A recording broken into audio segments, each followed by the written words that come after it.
Assalamu alaikum dear students. I am your instructor Salman Amin Malik for the course Linear Algebra.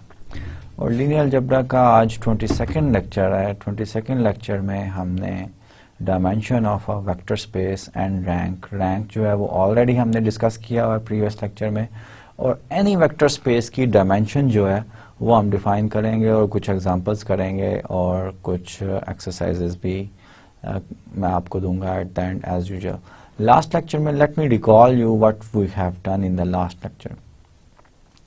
Last lecture में हमने coordinate systems जो थे वो study किए थे। एक वेक्टर स्पेस की एक से ज्यादा बेसिस हो सकती हैं, ये मैंने आपको बताया हुआ है।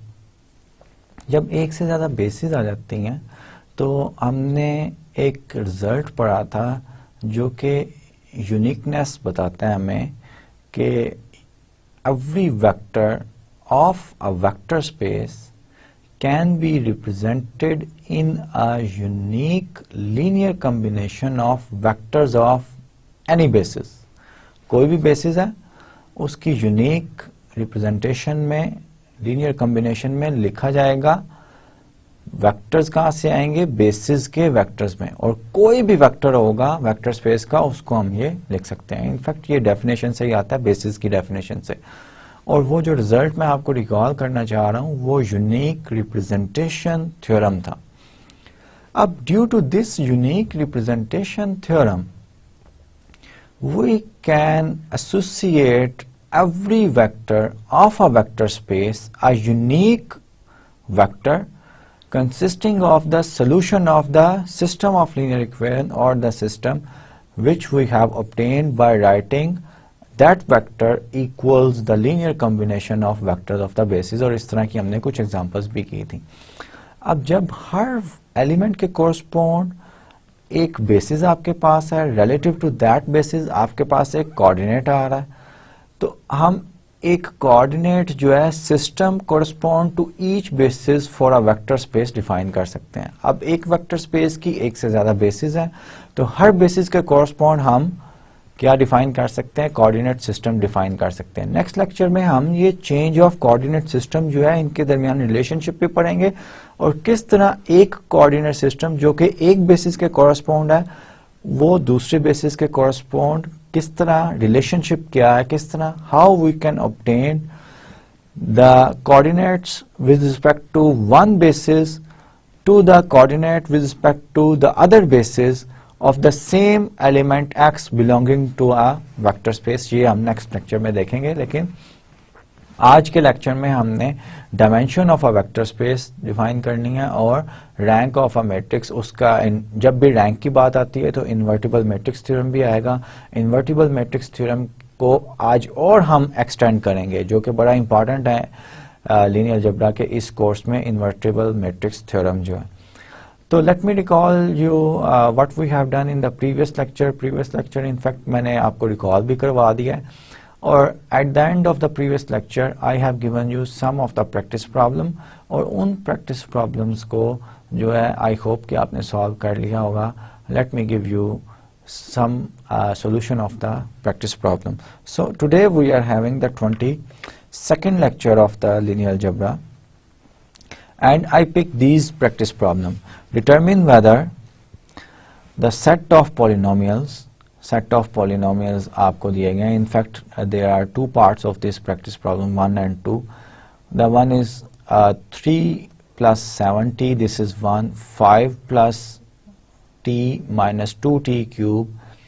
अब ये जो है ये polynomial जो है ये by mistake लिखा हुआ है यहाँ पे। It could be t plus t square and 1 plus this polynomial is this one, t plus t square, and then we have another polynomial of degree 3, 1 plus 16t minus 6t square plus 2t cube. We have to find out whether these polynomials form basis for P3। basis का मतलब है कि अगर इन polynomials को मैं set में डाल लूं और उस सेट का नाम b रख लूं, then span of b should be equals P3 and vectors vectors of B are linearly independent. ठीक है, ये दो चीजें मीनिंग है बेसिस से. सिमिलरली सेकंड पार्ट में हमारे पास एक ये पॉलिनोमियल है, cubic polynomial, then we have another cubic polynomial, then we have another cubic quadratic polynomial and one cubic polynomial. 4 vectors 1, 2, 3 and 4. Similarly in the first part we have 1, 2, 3 and 4 vectors. अब इसका क्या, how to proceed? P3 की standard basis जो है वो मैं recall करवाना चाहूंगा आपको. P3 की स्टैंडर्ड बेसिस ये है 1 t स्क्वायर एंड T3. ये स्टैंडर्ड बेसिस है, ये हमें पता होती है, Pn की पता है. इसमें कितने एलिमेंट्स हैं? 1 2 3 4. There are 4 elements. 4 एलिमेंट्स. इसका मतलब है अगर ये बेसिस हैं, हर बेसिस ऑफ P3 में 4 ही एलिमेंट होंगे. तो बेसिस के लिए मैंने आपको बड़े अच्छी इंफॉर्मेशन बताई थी कि 4 एलिमेंट वाले सेट को अगर हम सिर्फ लीनियरली इंडिपेंडेंट शो कर दें तो लीनियरली स्पैनिंग ऑटोमेटिकली वो करेगा. वाइस वर्सा भी है. अगर 4 एलिमेंट वाले सेट को हम ये शो कर दें, 4 element of 4 vectors of P3 वाला सेट, उसको वो ये शो कर दें कि ये स्पैन कर रहा है, तो लीनियरली इंडिपेंडेंट भी ऑटोमेटिकली हो जाएगा. ठीक है, तो इन पॉलिनोमियल्स को हम चेक करेंगे कि ये लीनियरली इंडिपेंडेंट हैं या नहीं है. ठीक है, और इसको चेक करने का क्या तरीका है कि मैं इसको 3 + 7t के कोरस्पोंड मेरा R4 में जो एलिमेंट आ रहा है, R4 में वो मैं लिखूंगा. वो हमने सीखा हुआ है किस तरह लिखते हैं. 3t⁻1 का 7 है, t स्क्वायर नहीं है, t क्यूब भी नहीं है. This is next 5 + t - 2t cube. इसका वेक्टर R4 में कोरस्पॉन्डिंग क्या बनेगा? 5 1 0 -2.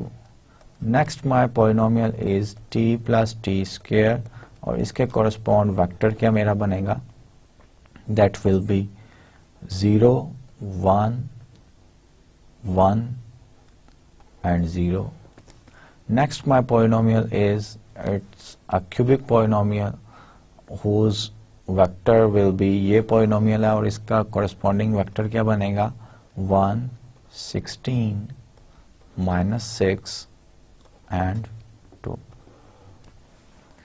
अब ये वेक्टर्स आ रहे हैं, इनको मैंने चेक करना है लीनियरली इंडिपेंडेंट है या नहीं है.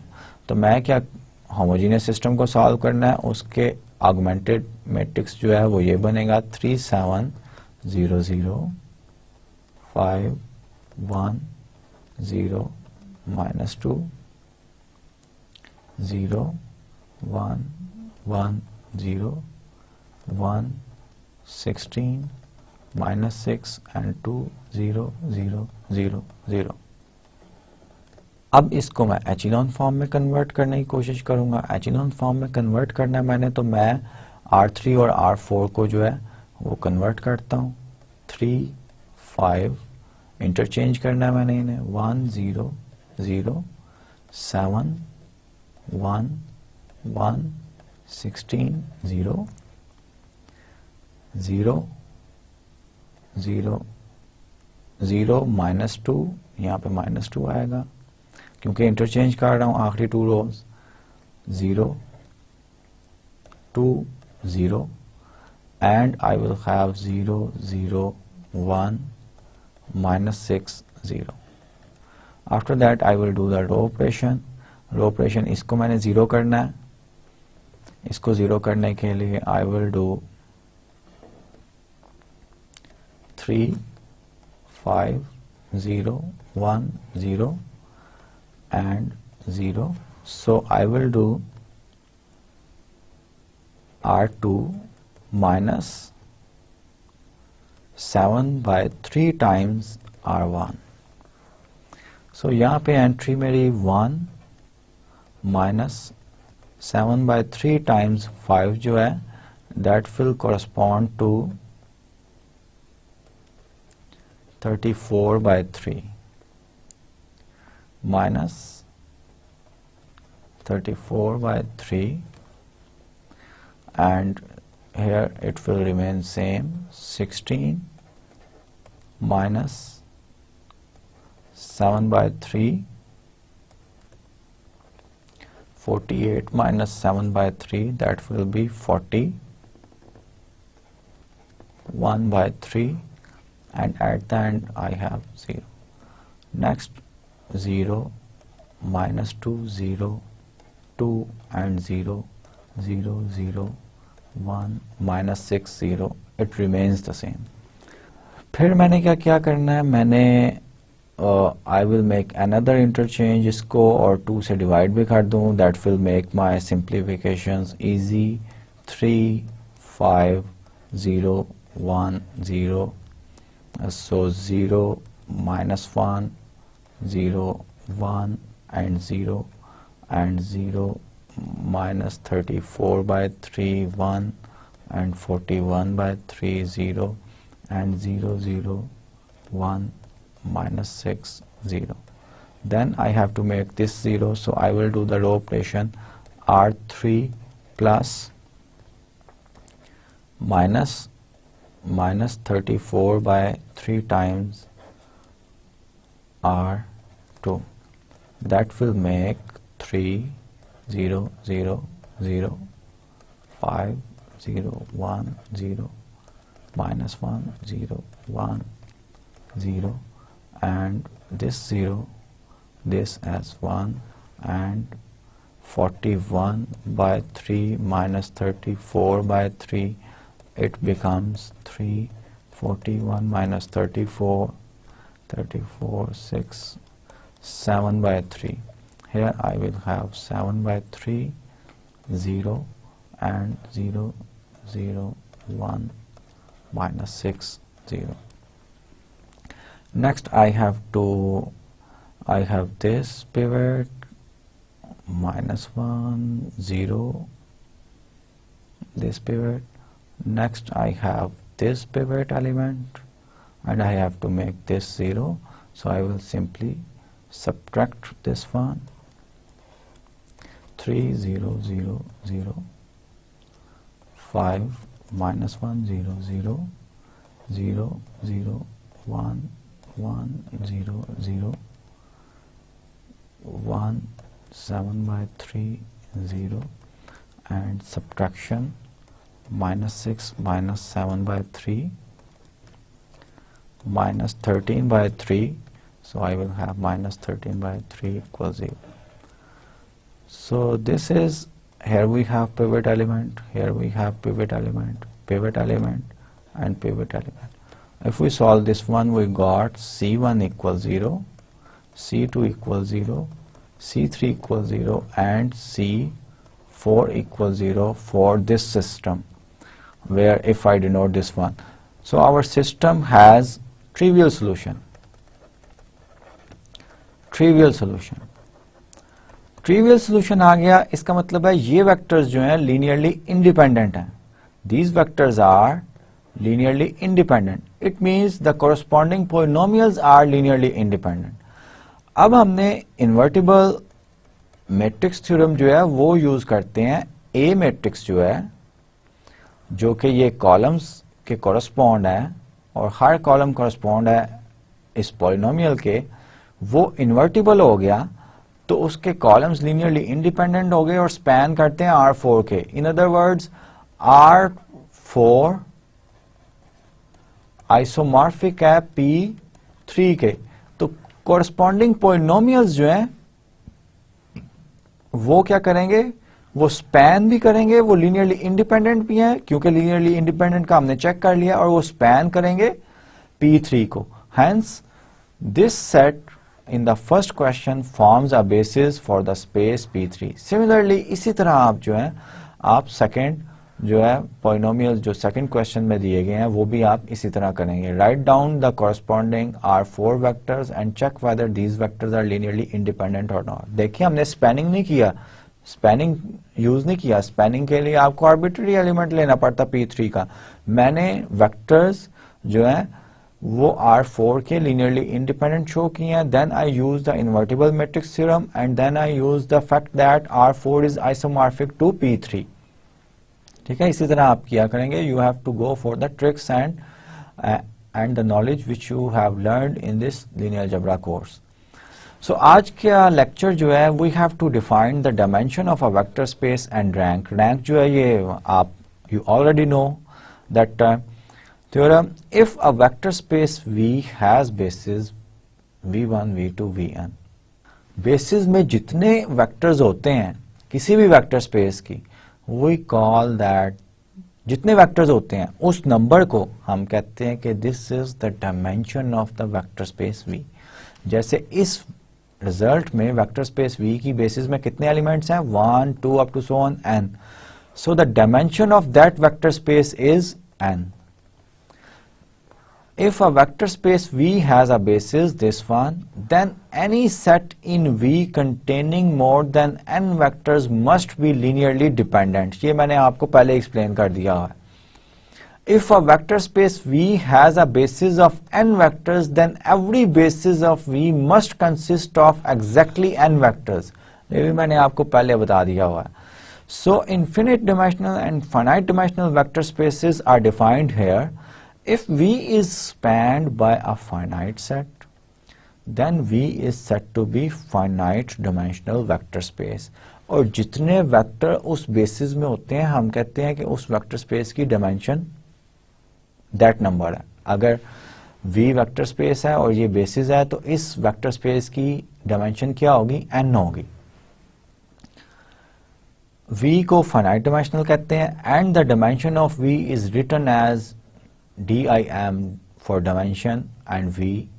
For example, इस रिजल्ट में जो बेसिस दी गई है dimension on V equals n is the number of vectors in a basis for V. ये बताया गया जो मैं आपको बता रहा हूँ, is the number of vectors in a basis for V.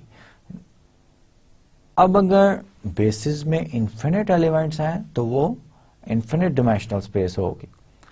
ठीक है, the dimension of zero vector space, ये सेट जो है ये वेक्टर स्पेस फॉर्म करता है, 10 की 10 एक्सियम सेटिस्फाई करता है. इसकी डायमेंशन जो है हम 0 डिफाइन करते हैं. If V is not spanned by finite set then V is set to be an infinite dimensional space. ठीक है, इसकी एग्जांपल्स करते हैं. The standard basis of Rn contains n vectors, so the dimension of Rn is n. Similarly, dimension of Pn, हमने Pn पढ़ा हुआ है. Pn क्या है? The space of polynomials, space of all the polynomials of degree n or less. Degree n और less वाले होते हैं. इसकी dimension, इसकी standard basis हमने क्या पढ़ी हुई है, 1 t up to so on tn. इसमें कितने एलिमेंट्स हैं, t raised to power 1 से स्टार्ट हो रहा है, 1 up to tn, n elements ही हैं और एक कांस्टेंट एलिमेंट, इसमें n plus 1 एलिमेंट्स हैं. So the dimension of pn equals n plus 1. Similarly p2 जो है इसकी डायमेंशन क्या होगी, n equals 2 है यहाँ पे 3. p3 जो है उसकी डायमेंशन क्या होगी, 4. n equals 3 है, 4, 3 plus 1 4. द स्टैंडर्ड पॉलिनोमियल, ये यहाँ पे बताया गया है, the standard polynomial basis 1t square shows that the dimension of p2 is 3. In general, dimension of pn is n plus 1. The space of all polynomial, ये तो सारी finite dimensional vector spaces है ना. Rn की dimension n है. n is a finite number. n is any positive integer. n 10, 20, 10,000, 10 million हो सकता है.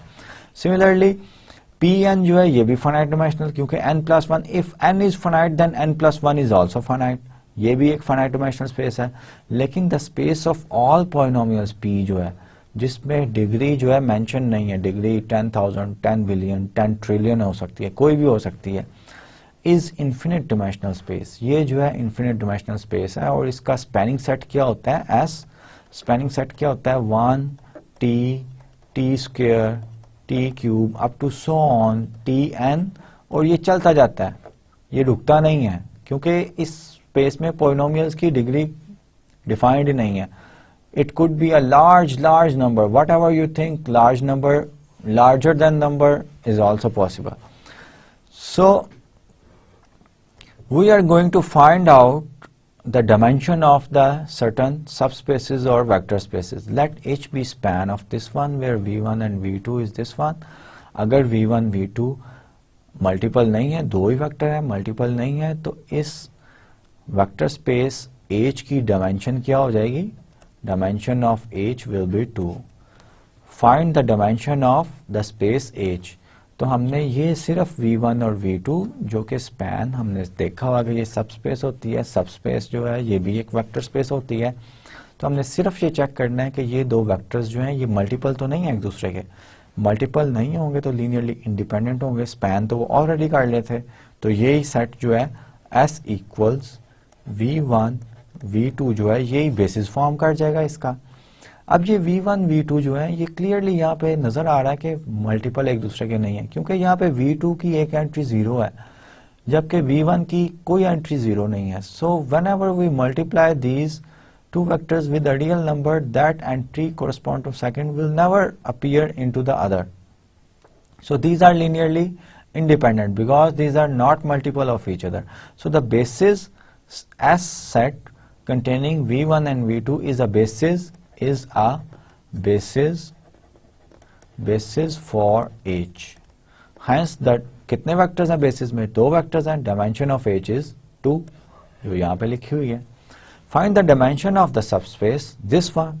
अब आपका ये है कि ये स्पेस इस तरह डिफाइन गई है, ये आपके यहाँ पे नहीं है। V2 इक्वल्स डिफाइनिंग एलिमेंट ये है, A B C D belongs to real number है, इसकी डायमेंशन हमने निकालनी है, ये स्मॉल b है, ठीक है। तो हम क्या करेंगे, हम इसका आर्बिट्ररी वेक्टर जो है इसको पैरामीट्रिक फॉर्म में लिखने की कोशिश करेंगे, a-3b प्लस 6c। जैसे हम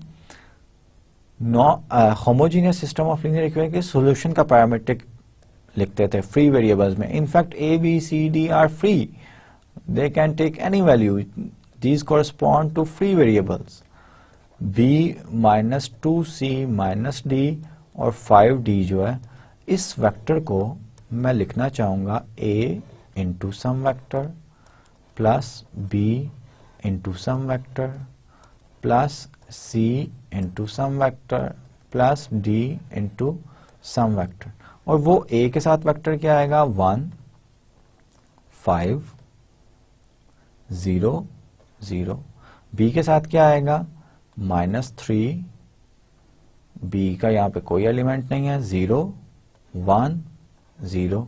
c के साथ क्या आएगा, 6, फर्स्ट एंट्री में 6 है, सेकंड एंट्री में c नहीं है, थर्ड एंट्री में -2 है और c नहीं है। d के साथ क्या आएगा, फर्स्ट एंट्री में d नहीं है, 4 -1 एंड 5। अब इनफैक्ट ये स्पेस जो है स्पैन ऑफ दीज वेक्टर है, a b c d real numbers हो तो ये u v w और x अगर मैं ले लूं तो this h in fact is span of u v w and x। अब ये u v w x जो है ये लीनियरली इंडिपेंडेंट भी हैं क्योंकि कोई दूसरे का मल्टीपल में नहीं लिखा जाता है। You have to check whether, मैं आपको बता रहा हूं लेकिन you have to check u v and w and x are linearly independent. Linearly independent होंगे तो basis S containing u v w and x form a basis, ठीक है। और ये होंगे लीनियरली इंडिपेंडेंट होंगे but you have to check it. So basis क्या बन गई, u v w x। So the dimension of h क्या बन गई, how many elements are there in basis, 1 2 3 4। So the dimension of this space is 4। ठीक है, check करना है। अगर लीनियरली इंडिपेंडेंट होंगे तो फिर ये बेसिस, अगर लीनियरली डिपेंडेंट आ गए तो एक वेक्टर दूसरे का लीनियर कॉम्बिनेशन होगा, जो कि मैं आपको बता रहा हूं नहीं होगा। Find the dimension of the subspace, this one, ये प्रीवियस ही एग्जांपल है और मैंने आपको बता दिया कि dimension of this space H equals 4 है, यहाँ पे ये V नहीं है। The subspaces of R3, R3 की सबस्पेसेस, R3 की स्टैंडर्ड बेसिस जो है, स्टैंडर्ड बेसिस, स्टैंडर्ड बेसिस में कितने एलिमेंट हैं? E1, E2, E3, ये R3 की स्टैंडर्ड बेसिस में। अब ये E1 आपको पता है क्या है? 1 0 0, ये हमने बहुत बार जो है ये रिकॉल किया, 0 0 1। In fact the columns of the I3 are always denoted by E1, E2, E3 in linear algebra course for this course, ठीक है। ये स्टैंडर्ड बेसिस है। इसके तीन, इसकी डायमेंशन क्या है? R3 की डायमेंशन ऑफ R3 इज 3, ठीक है। अब इसकी सबस्पेसेस, सबसे पहले सबस्पेसेस ये नल वेक्टर R3 की है, वेयर दिस इज 0 0 0। इसकी डायमेंशन क्या हो गई? 0। जीरो डायमेंशनल सबस्पेस, ज्योमेट्री इसकी क्या है? R3 की ये ओरिजिन है और ये आपके पास एक परपेंडिकुलर टू दिस वन, जो कि इसके यहाँ पे आएगा परपेंडिकुलर टू दिस प्लेन। और R3 अगर बनाना हो तो हम 2D में इस तरह बना देते हैं कि ये जो है, ये vector, this vector is considered as perpendicular to these 3 axis, ये x1 एक्सिस, ये x2 एक्सिस और ये x3 axis. So these are perpendicular to each other. R3 इस तरह बनाते हैं। So zero dimensional subspace of R3 is correspond to this origin. अब one dimensional R subspace क्या है? A line passing through origin, a line passing through origin. और line जो है वो स्पैन किसी एक वेक्टर से काटती है, that's why it is one dimensional space. Basis उसकी क्या बनेगी? सिर्फ एक वेक्टर कंटेन करने वाली, और उसकी ज्योमेट्री क्या होगी? Line passing through origin. अब R3 की और पॉसिबिलिटीज क्या है कि basis span of V1 and V2, V1 और V2 जो है ये मल्टीपल नहीं है एक दूसरे के। V1 and V2 are not multiple of each other. इसकी ज्योमेट्री क्या होती है? ये एक प्लेन होता है। अब V1 V2 अगर मल्टीपल नहीं है तो लीनियरली इंडिपेंडेंट है, सो इसकी डायमेंशन क्या होगी? डायमेंशन 2 होगी। So the two dimensional subspaces in R3 are the planes passing through the origin. The one dimensional spaces, subspaces in R3 are the lines passing through the origin, and zero dimensional subspace of R3 is the origin, ठीक है। R3 की खास बात ये होती है कि R3 की हम ज्योमेट्री भी विजुअलाइज कर सकते हैं, देख सकते हैं। दैट्स वाई R3 की जितनी पॉसिबल सबस्पेसेस थी वो सब की सब जो है वो हमने डिस्कस की है कि उनकी ज्योमेट्री क्या होती है। अब अगर R3 की कोई सबस्पेस है जिसकी डायमेंशन 3 है, वो इनफैक्ट R3 के इक्वली होगी, ठीक है। तो zero dimensional subspace of R3 is just one point origin, जिसका हमने नाम दिया हुआ। One dimensional subspaces of R3 are lines passing through the origin in R3. How many lines we have? We have infinite lines. So we have infinite one-dimensional subspaces of R3. Now, two-dimensional subspace of R3, its geometry is the plane passing through the origin. How many planes are there which passes through the origin in R3? There are infinite many planes. So we have infinite subspaces of R3 of dimension 0, 1 and 2. और R3 में 3 dimensional वाली subspace वो R3 itself है।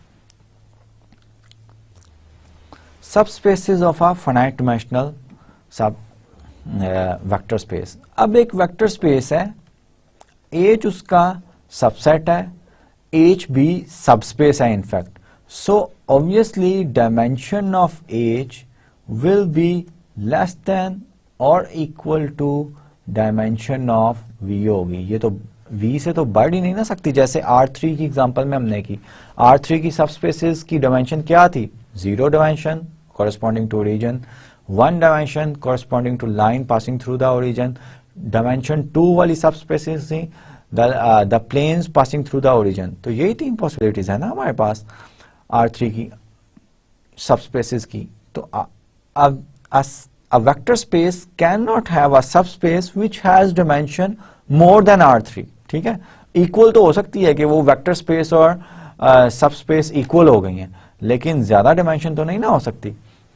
Late यही result जो है ये बता रहा है, let h be a subspace of a finite dimensional vector space V, any linearly independent set in H can be expanded if necessary to a basis for H। कोई सा भी linearly, क्योंकि basis is the smallest spanning set and largest linearly independent set, ये मैंने आपको बड़ी अच्छी तरह एक्सप्लेन कर दिया है। तो अगर कोई एक सब स्पेस है H, उसमें आपके पास लीनियरली इंडिपेंडेंट सेट तो है, लेकिन वो स्पैन नहीं कर रहा H, तो H को स्पैन नहीं कर रहा, तो हम उसको एक्सटेंड कर सकते हैं बेसिस ऑफ H तक। उसमें ऐसे वेक्टर्स ऐड कर देंगे जो कि लीनियरली इंडिपेंडेंट ही रहें, और ultimately we will reach in a collection of set which contains the vector which are linearly independent और span भी H को करते हैं। Also H is finite dimensional and dimension of H is less than or equal to dimension of V, ये जो मैंने आपको पहले एक्सप्लेन किया। The basis theorem, let V be a p-dimensional vector space, p is greater than or equal to 1। इसका मतलब क्या है कि V वेक्टर स्पेस की बेसिस अगर हम लिखें तो उसमें वेक्टर्स कितने होंगे, V1, V2 up to so on Vp, p vectors होंगे, तभी तो p डायमेंशनल वेक्टर स्पेस है। Any linearly independent set of exactly p elements in V is automatically a basis for V। ये अभी एग्जांपल करते हुए मैंने आपको कहा था, और मैंने आपको कहा था कि आप चेक करें कि ये 4 वेक्टर्स जो हैं लीनियरली इंडिपेंडेंट है।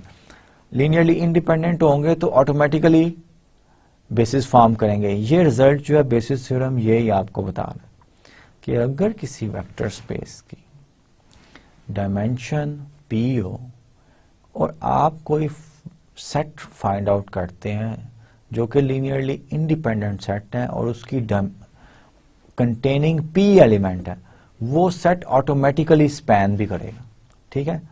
फॉर एग्जांपल आप R4 में ऐसा सेट एक ढूंढ लेते हैं कंटेनिंग 4 वेक्टर्स जो कि लीनियरली इंडिपेंडेंट आप साबित कर दें, आपको पता हो कि ये लीनियरली इंडिपेंडेंट सेट है containing 4 vectors, then you don't need to check the spanning of this set.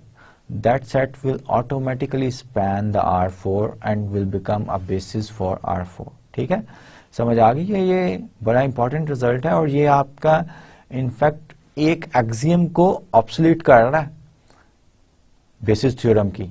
Basis के क्राइटेरिया की 2 थी ना, कि basis is a set of subset of vector space जो कि लीनियरली इंडिपेंडेंट भी है और स्पैन भी करता है। तो ये जो रिजल्ट है ये इनफैक्ट आपका एक चेक जो है ना स्पैन वाला उसको खत्म कर रहा है। Similarly any set of exactly p elements that spans v is automatically a basis of v। ठीक है, तो अगर R4 का फॉर एग्जांपल ऐसा एक सेट है जो कि 4 वेक्टर्स हैं और आपको ये पता है कि ये स्पैन करता है R4 को, तो आपको लीनियरली इंडिपेंडेंट चेक करने की जरूरत नहीं है क्योंकि R4 की डिमेंशन क्या है 4। तो 4 वेक्टर्स वाला linearly independent set will automatically span भी करेगा। और अगर एक सेट 4 वेक्टर्स वाला स्पैन कर रहा है R4 को, तो वो ऑटोमेटिकली लीनियरली इंडिपेंडेंट भी होगा। ठीक है, तो सिर्फ एक आपको चेक करना पड़ेगा। The dimensions of null A and column of A, ये हमने डिफाइन की हुई है। The dimension of null space of A is the number of free variables in the equation Ax equals 0, and the dimension of column space of A is the number of pivot columns in A. In fact, हमने dimension of column space of A, इसको हमने क्या कहा था? Rank कहा था।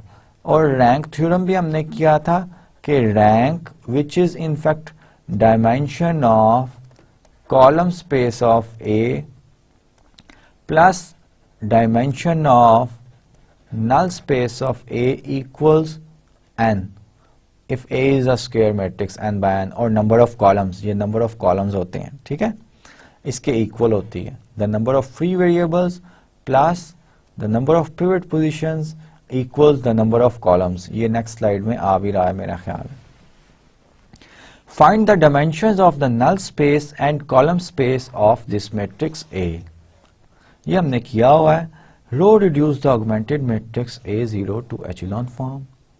ये आपके पास एचिलॉन फॉर्म में आ गया। एचिलॉन फॉर्म में पिवट पोजीशंस कितनी है? 1 2, सिर्फ 2 पिवट पोजीशंस हैं।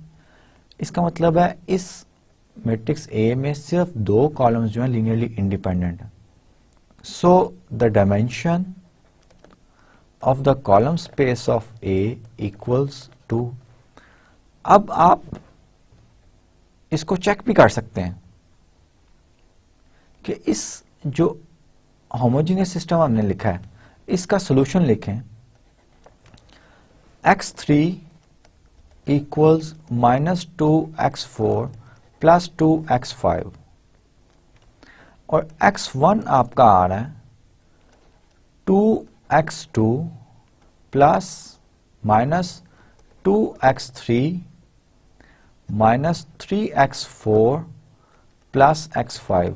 अब x3 की वैल्यू तो आप इधर डाल देंगे, तो ultimately you have how many free variables? x2, x4 and x5। अब नल स्पेस की, नल स्पेस ऑफ A, इसकी डायमेंशन क्या होगी? 3। तो dimension of null space which is 3 and dimension of column space which is 2 should be equals 5 the number of columns. अब इसमें number of columns देखें 1 2 3 4 5 ही है ना।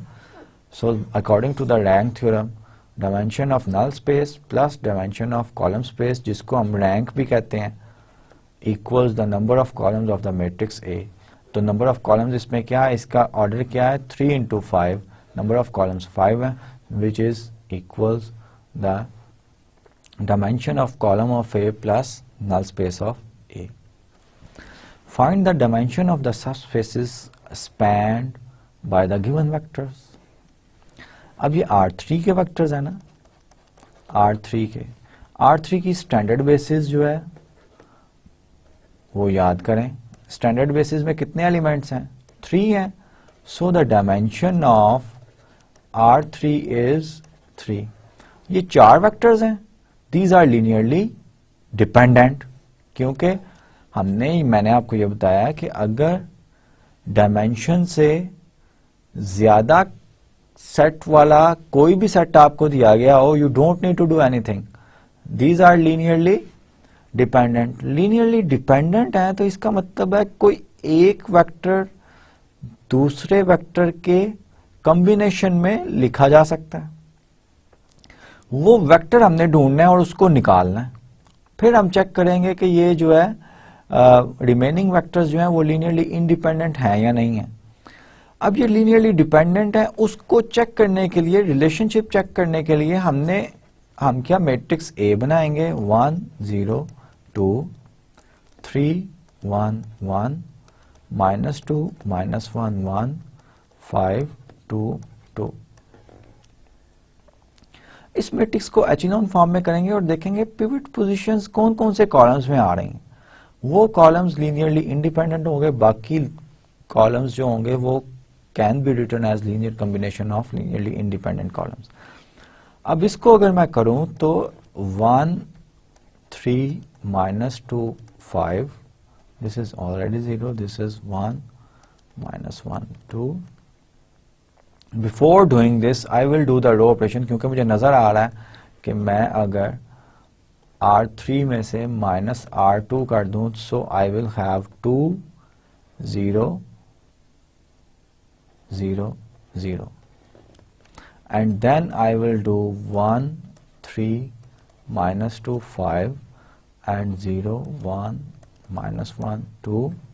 2 times मैं subtract करूं, रो ऑपरेशन क्या कर रहा हूं, R1, R3 minus 2 times R1, 0.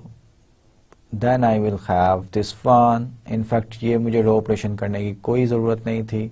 In fact, my minus 2 times minus 6 आ जाएगा, minus 6 and plus 4 and minus 10.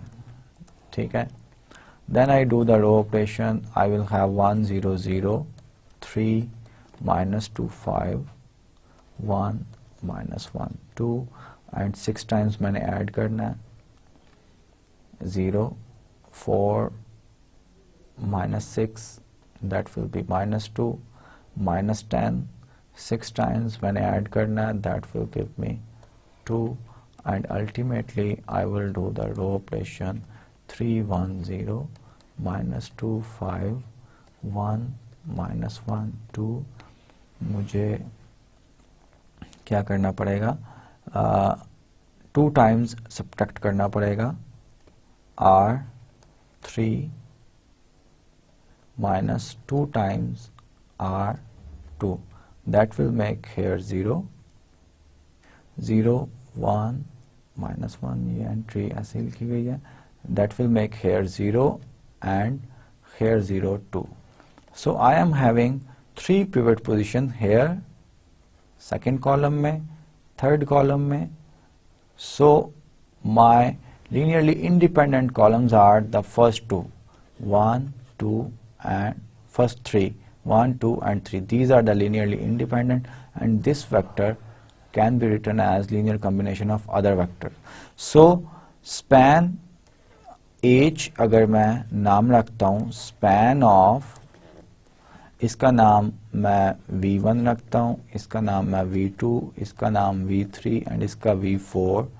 V1, V2, V3, V4 is the same as span of V1, V2, V3. मैंने delete कर दिया V4, span में कोई फर्क नहीं आएगा, and these vectors are linearly independent. मैंने चेक कर लिया. So the B basis for this space H, the basis will be V1, V2 and V3. And how many elements are there? 1, 2 and 3. So the dimension of H equals 3. Similarly, ये भी 4 vectors हैं, तो definitely one will be the linear combination of other. इसी को भी आप इसी तरह करेंगे. You will find out the linear. नजर आ रहा है ये यहाँ पे सेकंड एग्जांपल के लिए कि इसको अगर -3 से मल्टीप्लाई कर दूं, 3 से मल्टीप्लाई करूं तो दैट विल बिकम दिस. यहाँ पे प्लस होना चाहिए. फिर इसको -3 से अगर मैं मल्टीप्लाई कर दूं इस वेक्टर को तो that will become this one. तो you can obsolete one of them, इसको ऑब्सोलेट कर दें और बाकी को चेक कर लें कि बाकी लीनियरली इंडिपेंडेंट हैं या नहीं है. और लीनियरली इंडिपेंडेंट चेक करने का फॉर्मल वे यही है कि you make the augmented matrix AX equal 0 के कॉरस्पॉन्ड, और A के हर कॉलम में आप वेक्टर्स ये बना लें, वेक्टर्स लगा लें. For example A, and since the augmented matrix, in the augmented matrix of this homogeneous system, whether you write 0 0 or not, it doesn't matter. वैसे लिखता रहा हूं मैं, लेकिन हम नहीं भी लिख सकते. जिन कॉलम्स में पिवट एलिमेंट होंगे वो लीनियरली इंडिपेंडेंट होंगे, जिन कॉलम्स में पिवट एलिमेंट नहीं आते वो लीनियरली डिपेंडेंट हैं. It means that vector corresponding to the non-pivot position, that column corresponding to the non-pivot element can be written as a linear combination of the columns which have the pivots. The first four Lagrange polynomials are this one. Lagrange polynomials जो हैं ये बड़े important polynomials हैं mathematics में. Scientist का नाम है Lagrange. R1, 1 minus t, 2 minus 4t plus t square and this one. Show that these polynomials form a basis for P3. अब रिजल्ट जो हमने पढ़ा है, हमने इन पॉलिनोमियल्स के कॉरस्पॉन्ड वेक्टर्स बना के R4 में, और हमें पता है कि P3 is isomorphic to R4. सो 1 के कॉरस्पॉन्ड आपके पास वेक्टर जो आएगा, मैं डायरेक्टली जो है चेक करने लगा हूं कि whether the vectors in R4 corresponding to these polynomials are linearly independent or not. अगर linearly independent होंगे तो आज के लेक्चर में हमने रिजल्ट पढ़ा है कि dimension of P3 is 4. So any linearly independent set of 4 vectors will automatically spanning set बन जाएगा और बेसिस बनाएगा. ये आज के लेक्चर में ही हमने सीखा. ठीक है, तो फर्स्ट पॉलिनोमियल के लिए कोरस्पॉन्ड वेक्टर जो है R4 का ये आ रहा है. सेकंड पॉलिनोमियल के कोरस्पॉन्ड, और मुझे उम्मीद है कि आप जो है, अब ये जो वेक्टर्स मैं लिख रहा हूँ इस मैट्रिक्स में, ये आपको लिखने आते होंगे.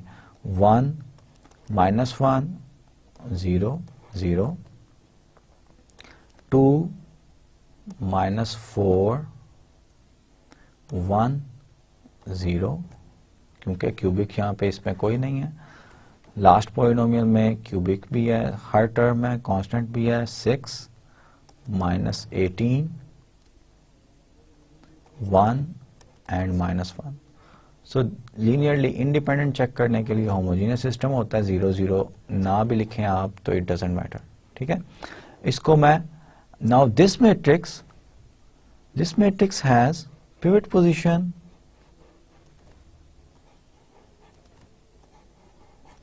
So AX equals 0 with A given by this matrix has only trivial solution.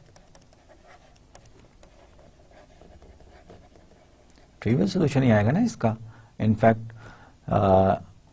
-C4 equal 0 आ रहा है, यहाँ से C4 इक्वल 0 आ गया आपके पास.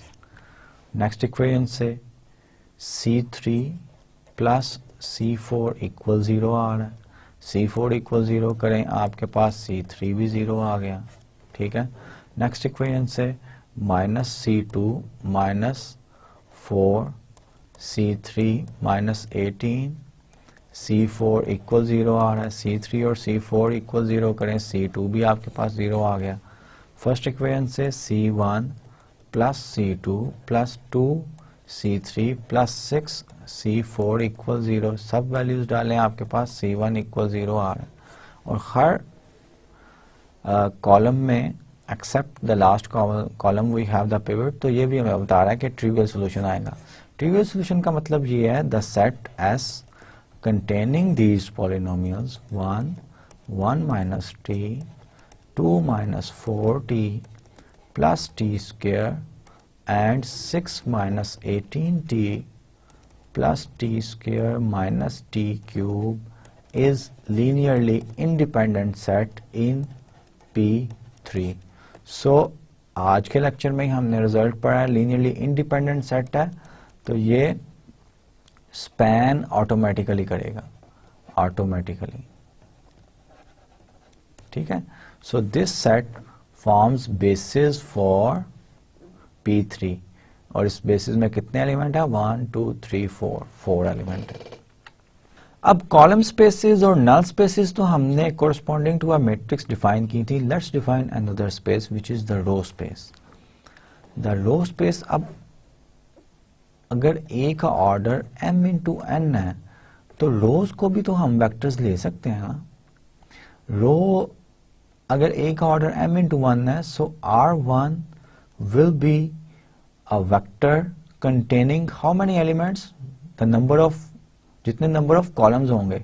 सो R1 बिलोंग्स टू Rn होगा. R2 बिलोंग्स टू Rn होगा, सो ऑन कितनी रोज है Rm, all vectors belongs to Rn होगा। तो अगर मैं span of these rows R1, R2 up to so on Rm ले लूं, that will be a subset of Rn। ये हम रो स्पेस का नाम लेंगे। If A is an M cross N matrix, each row of A has n entries and thus can be identified with a vector in Rn.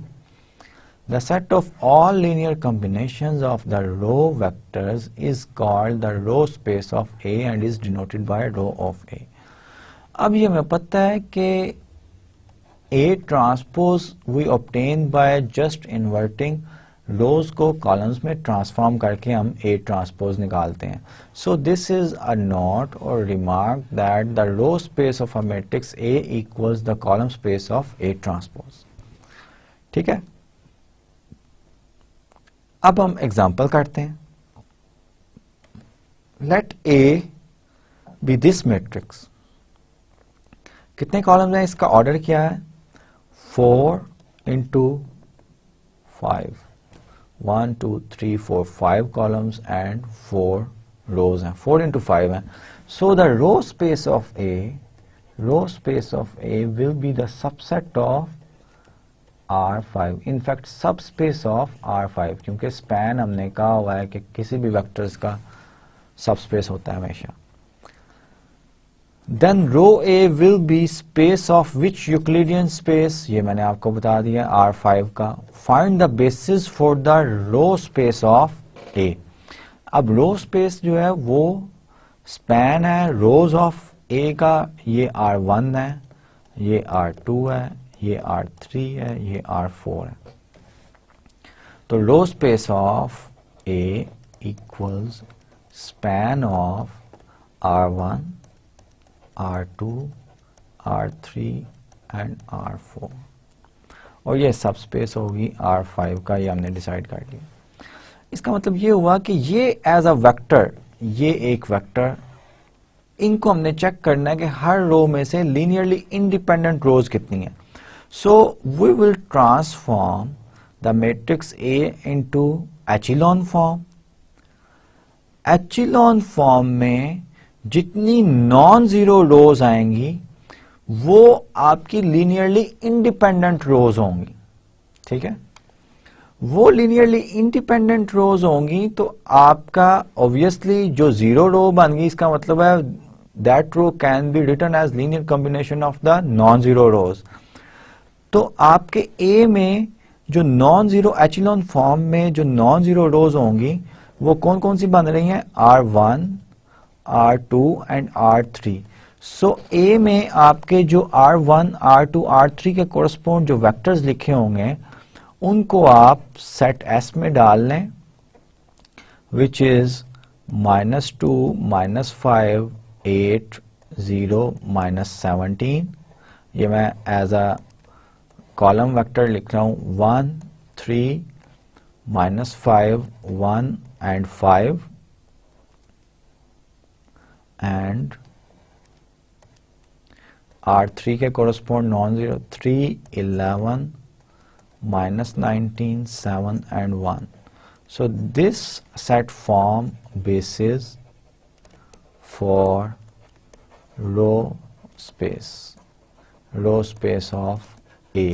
अब इसमें कितने elements हैं, 1 2 3। So the dimension of row space of A equals 3 आ गई। ठीक है, अब यहां पे एक बात नोट करने वाली है कि मैंने ये रोज क्यों नहीं लिखी।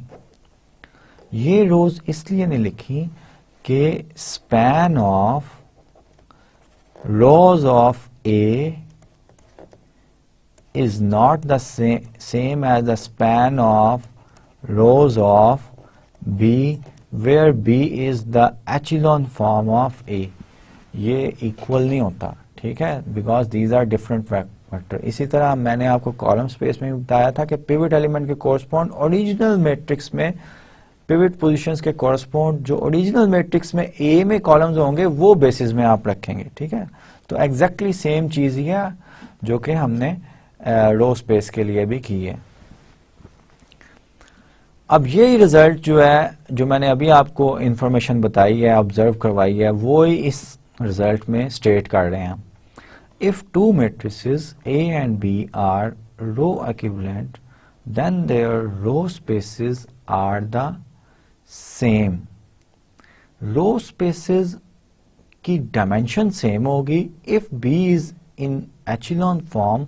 The non-zero rows of B form a basis for the row space of A as well as for that of B. ठीक है जी, यही जो मैंने अभी आपको बताया वो ही एक्सप्लेन कर रहा है ये result. The rank of A is the dimension of the column space of A. The rank theorem revisited. The dimensions of the column space and the row space of an M cross N matrix A are equal. The dimensions of the column space of the row space of an M cross N matrix are equal. Column space और row space की dimension M cross N matrix की same होंगी। The common dimension the rank of A also equals the number of pivot positions in A that satisfy this equation. तो last time हमने rank को define किया था, rank equals dimension of column space of A. Now this statement, this result is saying that the dimension of the column space of A and the row space are same, so rank is equals dimension of row space of A. ये equals होगा तो rank of A plus dimension of null equals the number of columns of A. और ये statement जो मैंने आपको भी बताई है, number of pivot columns plus number of non pivot columns equals the number of columns. इस रैंक थ्योरम को हम इस तरह भी इंटरप्रेट कर सकते हैं। अब ये रिजल्ट हमें कह रहा है कि हम if A and B are row equivalent then the basis non zero rows of B in fact forms the basis of the non zeros of A। तो प्रीवियस एग्जांपल में आप ये जो है ये भी बेसिस में रो स्पेस की बेसिस में ये वेक्टर्स भी ले सकते थे। तो जो मैंने आपको पहले बताया वो कि आप ओरिजिनल मैट्रिक्स ए में वो सिर्फ कॉलम स्पेस के लिए ट्रू है, रो स्पेस के लिए नहीं है, because we have a result which states that if two matrices A and B are row equivalent then their row spaces are the same.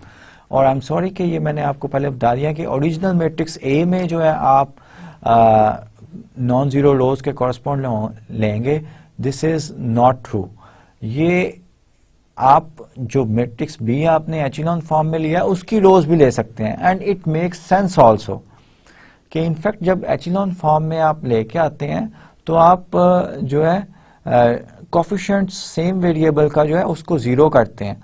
So if the rows are just multiple of each other, वो तो फिर जब आप row operation करेंगे एचिलॉन form में करने के लिए तो वो रो ऑब्सोलीट हो जाएगी, वो row that row will become 0 0 0 in your echelon form of the matrix.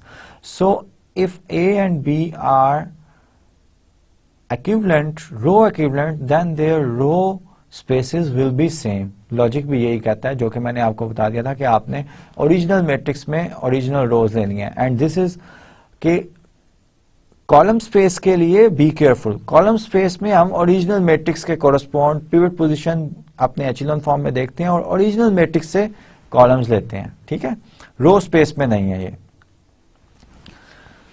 अब ये एग्जांपल है, if A is a 7 cross 9 matrix with a two-dimensional null space, what is the rank of A? और हमने ये भी सीख लिया कि rank of A equals क्या है, dimension of column space of A और dimension of row space of A, और dimension of column space of a given matrix and dimension of row space of a matrix are the same. Number same होगा, spaces same जरूरी नहीं है, you have to be careful. So first example, first part example का ये है कि ए का order ये है 7 into 9, so the number of columns in A equals 9 with a two dimensional null space. अब हमें पता है कि rank plus dimension of null space of A equals n होता है the number of columns of A. In other words two dimensional null space हमें दी गई है, rank plus 2 equals the number of columns 9 है। सो रैंक क्या होगा, dimension of column space of और row space of A 9 minus 2 which is 7, rank of A, and rank of A equals dimension of column space of A, and this is also equals dimension of row space of A. dimension same है, बार बार बता रहा हूँ, dimension same है, not the spaces, spaces different हो सकती हैं, ठीक है, इनफैक्ट isomorphic होंगी, isomorphic which looks different but are the same. Could a 6 into 9 matrix have a two-dimensional null space? ये क्वेश्चन जो है इसको जरा देखते हैं हम। हमें rank plus dimension of null space should be equals number of columns. Number of columns इस मैट्रिक्स के लिए सेकंड प्रॉब्लम के लिए 9 है। नंबर ऑफ रोज जो है वो 6 हैं, नंबर ऑफ रोज 6। अब डायमेंशन ऑफ ये अगर 2 हो जाए तो रैंक आपका क्या होगा, रैंक अभी हमने किया है 7 होगा। अब जब आपके मैट्रिक्स में रोज ही 6 हैं, योर मैट्रिक्स हैज 6 रोज, तो 7 पिवट एलिमेंट कैसे हो सकते हैं, can we have 7 pivot positions in a matrix of order 6 by 9, then the answer is big no. So we cannot have a matrix 6 by 9 cannot have a two-dimensional null space, क्योंकि इसकी जो है rank या column space जो है, rank in fact dimension of column space होती है, उसकी डायमेंशन 7 होनी चाहिए। 7 का मतलब है कि आपके मैट्रिक्स में 7 पिवट पोजीशन होनी चाहिए। अब जब रोज ही 6 हैं तो मैक्सिमम पिवट पोजीशंस कितनी हो सकती हैं, 6 ही हो सकती हैं, 7 तो हो ही नहीं सकती। So a 6 by 9 matrix can not have a null space of dimension 2। अब नेक्स्ट एग्जांपल में ये आपको एग्जांपल दी गई है, मैट्रिक्स ए है और इसकी डायमेंशंस स्पेसेस जो हैं, सब स्पेसेस, नल स्पेसेस, कॉलम स्पेसेस और रो स्पेसेस जो हैं वो हम इजीली चेक कर सकते हैं मैथमेटिकली, और ये ज्योमेट्रिकली जो है आपको दिया गया है। हर वेक्टर जो है R3 में से होगा, सो नल स्पेस भी जो है वो R3 में से होगी। Null space of A, row space जो है ये भी ज्योमेट्रिकली दिखाई गई है। नल स्पेस जो है ये भी, नल स्पेस जो है वो आपका x2 एक्सिस दिखाया गया है ए का ट्रांसपोज ले लें तो फिर जो है null space of A transpose वो भी दिखाया गया है, और कॉलम स्पेस ऑफ ए जो है वो भी दिखाई गई है। Column space of row space same होती हैं। ये इनफैक्ट जो है आपका प्लेन बन रहा है x1 x2 प्लेन जो है x एक्सिस के अलोंग पैरेलल है, ये प्लेन है। So we have the geometrical interpretation of also in R3, और R3 का मैंने आपको बताया हुआ है कि R3 में जो है we can have the geometries of all these spaces. So mathematically ये आपने खुद करना है। It's a very good example कि दिस मैट्रिक्स ए दिया गया, इसकी एचिलॉन फॉर्म निकालें। एचिलॉन फॉर्म निकालने से आपके पास नल ऑफ ए की भी इंफॉर्मेशन आ जाएगी कि वो क्या है, उसकी डायमेंशन 1 है, 0 है या 2 है, ठीक है। तो 0, 1 या 2 डिमेंशनल सब स्पेसेस जो है वो हमने R3 की आज के लेक्चर में ही उनकी ज्योमेट्री डिस्कस की है। That will be a line और a plane passing through origin, ठीक है। तो आप you can categorise by knowing the dimension of each of this space, whether this is representing a point, a plane और a line, और ये geometrical figure जो है ये दिखा रही है आपको ऑल दीज थ्री स्पेसेस। सो ये आपका काम है कि आपने क्या करना है, इस मैट्रिक्स का मैथमेटिकली एचेलॉन फॉर्म निकाल के हर नल स्पेस की डिमेंशन निकालनी है, कॉलम स्पेस की डिमेंशन निकालनी है, और फिर विजुअलाइज करना है कि वाकई आपकी डिमेंशन इस ज्योमेट्री के साथ जो कि यहाँ पे इस फिगर में दी गई है वो सेम आ रही है कि नहीं। ठीक है, so it's a little exercise for you and you have to do it yourself. Invertible matrix theorem जो है ये हम रिविजिट करेंगे, इसको इनफैक्ट कंटिन्यू करेंगे और एक्सटेंड करेंगे। Let A be an n cross n matrix, then the following statements are each equivalent to the statement that A is invertible matrix। और invertible matrix की 12 plus 4 16 statements हमने पहले भी पढ़ी हुई हैं। The columns of A form a basis for Rn। क्योंकि अब नई टर्म हमने पढ़ लिया बेसिस की, तो पहले हमने कहा था कि दो, अगर मैं रिकॉल करवाऊं, दो आपकी एक्सियम्स ये थी जो कि लॉजिकली इक्विवेलेंट थी। Column of A span R N, ठीक है, और column of A form linearly independent set. ठीक है, इन दोनों को कंबाइन करें तो आज हमने पिछले लेक्चर में कर लिया है कि बेसिस हम कहते हैं a set of vectors which spans a space R N particularly and linearly independent हो, उसको बेसिस करते हैं। तो पहले तो एक्सियम यही है, the columns of A form a basis of R N, the column of A equals R N, column space of A equals R N. Span का भी मतलब यही होता है। द डायमेंशन ऑफ, डायमेंशन भी अब हमने पढ़ लिया है, dimension of column of A equals n. Column of A या रो ऑफ ए जो है उसी की डायमेंशन को रैंक हम कहते हैं। इनफैक्ट यहाँ पे एक और भी की जा सकती है कि row dimension of row of A equals n, वो भी है। Null of A equals only it contains the null vector. इसका मतलब क्या है कि A x equal 0 has only solution x equal 0, ये हमें पहले ही पता था। ठीक है, लेकिन नल स्पेस की हमने डायमेंशन भी बता दी। सो dimension of null of A whenever A is invertible is 0, क्योंकि इस तरह के नल वेक्टर कंटेन करने वाले वेक्टर स्पेस की हमने डायमेंशन 0 डिफाइन की है। Dimension of null of A is 0, जो कि लास्ट यही है। So these are the extended statements of the invertible matrix theorem. और इन्वर्टिबल मैट्रिक्स थ्योरम जो है ये बड़ा इंपॉर्टेंट है, ये मैंने आपको कई लेक्चर्स में रियलाइज भी करवाया है इसकी importance. We can get rid of many arithmetic calculation by just realizing the invertible matrix theorem। और invertible matrix theorem क्या है? The following statements are logically equivalent, and let me recall you logically equivalent statement का क्या मतलब है कि all statements have the same truth value। all statement have the same truth value का क्या मतलब है कि अगर एक स्टेटमेंट भी आपकी फॉल्स है तो बाकी तमाम भी फॉल्स होंगी, अगर एक स्टेटमेंट भी ट्रू है तो बाकी तमाम भी ट्रू होंगी। The matrices below are row equivalent,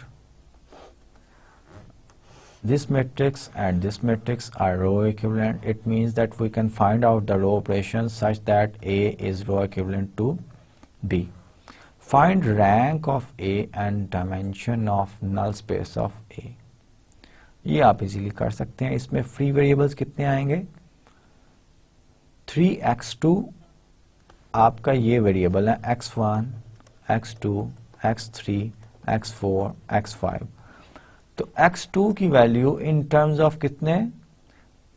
x3 x4 x5 में आएंगी। x1 में आप x2 की वैल्यू निकाल सकते हैं, वो भी x3। So we are having free variables. How many free variables? x3 x4 and x5 are the free variables। ये आपके फ्री वेरिएबल्स हैं। जब ये फ्री वेरिएबल्स हैं तो dimension of null space of A equals 3 आ जाएगी। रैंक आपने निकालना है, rank plus dimension of null of A equals the number of columns of A और B। नंबर ऑफ कॉलम्स कितने हैं? A और B के 5 हैं। तो रैंक आपका क्या आ जाएगा? 2 आ जाएगा for this matrix. Find basis for column A and row of ए।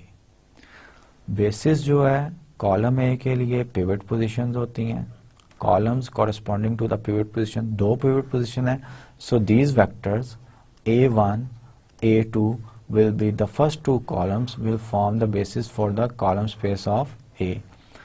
अब रो जो है रो स्पेस के लिए ये बेसिस है, non zero rows, so the dimension of row space and column space जो कि इक्वल रैंक के होता है दोनों की, 2 डायमेंशन, और ये हमें वेरीफाई भी हो रहा है। What is the next step to perform to find a basis for null of A, वो मैंने आपको बता दिया है कि इससे पैरामीट्रिक वेक्टर फॉर्म आप लिखेंगे होमोजेनियस सीक्वेंस ax इक्वल 0, ये एचेलॉन फॉर्म में पैरामीट्रिक वेक्टर फॉर्म लिखें, और फ्री वेरिएबल्स जो हैं x3 x1 x2 x3 x4 x5, इसको आप x3 into vector plus x4 into some vector plus x5 into some vector, and these vectors will be linearly independent and span the null space of A, and hence these vectors जो कि आप लिख सकते हैं, हमने काफी बार किया हुआ है such type of questions, these vectors, the set containing these vectors will form basis for null space of A. Similarly you can do the fourth one, how many pivot columns are in a row echelon form of A transpose, इसका A transpose ले लें, and then decide how many pivot columns are there. So we are at the end of our lecture. As usual, at the end of our lecture I will give you some practice problems and I will give you some hints to solve these practice problems. The first problem is question, find the dimension of the subspace of all vectors in R3 whose first and third entries are equal. इसका मतलब ये है कि आपका H जो है, H is a subspace of all vectors in R3 whose entries first and third entries are same. इसका मतलब ये है कि x1 x2 x3 equals first and third entry x1 x3 and x2 जो है यहाँ पे आपका कोई y2 आ सकता है real numbers, and you have to find the dimension of that subspace, कि इस तरह की सबस्पेस जो है उसके लिए एक सेट आपने निकालना है। सबसे पहले इस सबस्पेस को अंडरस्टैंड करना है कि what is the property of this subspace, कि ये x1 सेम एलिमेंट है, यहाँ पे डिफरेंट हो सकते हैं, और ये भी x3 और यहाँ पे भी मैंने x3 लिखा है। सो इसकी एक ऐसा सेट निकालना है जो कि इस तरह की स्पेस H को स्पैन भी कर रहा हो और लीनियरली इंडिपेंडेंट भी हो, और जितने एलिमेंट उस सेट में होंगे that will be the dimension of your such a subspace. और सबस्पेसेस R3 की कितनी पॉसिबल है? सिर्फ 3। सबस्पेसेस तो इन्फिनिट मैनी पॉसिबल है, लेकिन डायमेंशन ऑफ सबस्पेसेस कितनी है? 0 dimensional subspace, 1 dimensional subspace and 2 dimensional subspaces. लेकिन सबस्पेसेस तो इन्फिनिट हो सकती हैं, लेकिन डायमेंशन सिर्फ यही 3 पॉसिबिलिटी हैं कि आपके पास R3 की सबस्पेसेस हो which has 0 dimension, you have the subspaces which has dimension 1 of R3, and you have the subspaces of R3 which has dimension 2. Explain why the space P of all polynomials is an infinite dimensional space. These are the conceptual questions. You have to explain this one. Let H be an n-dimensional subspace of an n-dimensional vector space. We show that H equals V. ये भी बड़ा interesting question है. If the null space of an 8 into 7 matrix A is 5-dimensional, what is the dimension of the column space of A if the null space, ये first part था, if the null space of an 8 into 7 matrix A is 3-dimensional, what is the dimension of the row space of A? Row space और column space की dimension same होती है. Both of these two questions can be solved easily because we have done such type of examples in this lecture. Find the null row and column space of this matrix, और ये भी आप बड़ा easily कर सकते हैं। I hope you can do all the practice problems by yourself. और हमने आज के लेक्चर में जो dimension of a vector space जो है पढ़ी है, वो बड़ा इम्पॉर्टेंट टॉपिक है, जो कि आपको आई होप के you understand all and each steps of today's lecture, और एग्जांपल्स जो है वो भी आपको बड़ी अच्छी तरह आपने अंडरस्टैंड की होंगी। टिल द नेक्स्ट लेक्चर, अल्लाह हाफिज and take care of yourself.